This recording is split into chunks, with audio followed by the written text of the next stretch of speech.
अस्सलाम वालेकुम या अली मदद मां या महर फ़कीर। हिन वक़्तु कराची सिंध जे कैमाड़ी वारे इलाइक़े नेटी जेटी पुल ते बीठो आहियां। अॼु तारीख़ 11, 12, 20, 21 ॾींहुं छंछर जो आहे।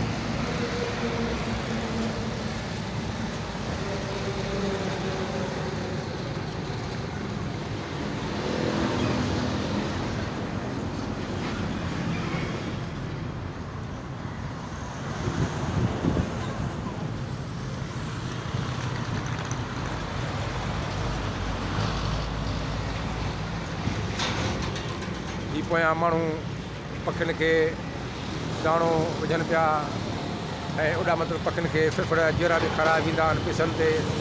हर को पंहिंजे पासा पासी थी ईंदो आहे त असीं पखियुनि खे मुख़्तलिफ़ दाणो ॾींदासीं या जहिड़ा बुकियूं आंडा वग़ैरह हिते खपंदा आहिनि उहो ॾींदा। हिकिड़ो शौक़ु बि आहे, पखियुनि जो पेट गुज़र बि थींदो आहे, माण्हुनि जी पासियूं पासियूं आहिनि। सो हीउ पोयां समुंड आहे, हीउ केमाड़ी जो इलाइक़ो आहे। ठीकु आहे, पोयां वॾियूं वॾियूं बिल्डिंगूं मूंखे नज़र ईंदियूं।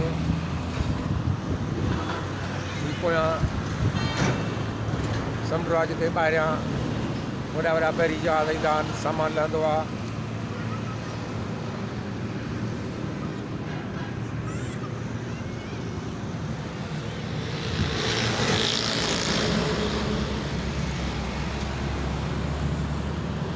ओ ही मुंहिंजी मोटरसाइकिल आहे।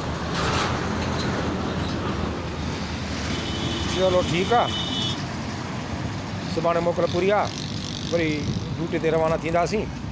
अस्सलाम वालेकुम, महर फ़कीर, कराची सिंध। दुआ में यादि। ख़ुदा हाफ़िज़।